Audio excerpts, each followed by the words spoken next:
Hello, good morning. तर कशा आहात सगळे? आजची मॉर्निंग ना एकदम निवांत सुरू होती, कारण असं होतं की आज साहेबांना ना ऑफिसमध्ये टिफिन नव्हता द्यायचा.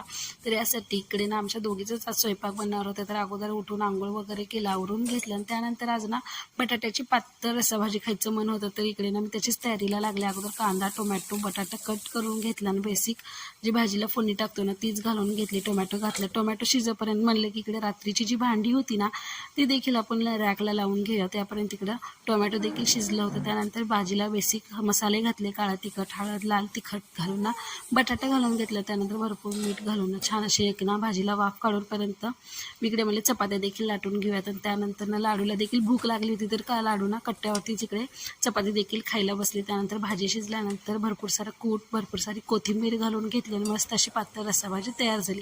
दोघींनी मिळून छान असं जेवण देखील केलं ना. आणि हो ना, आम्हाला मेहंदी काढण्यासाठी ना काही ओकेजनची गरज नसते. कधीही मेहंदीचा कोण भेटला ना तर आम्हाला हातावरती ना मेहंदी काढून हवी असते. तर इथे हिला मी मेहंदी काढून दिली आणि मस्त असा संपवला आमच्या दोघीचा वेळ. कसा वाटला कमेंट करा. बाय.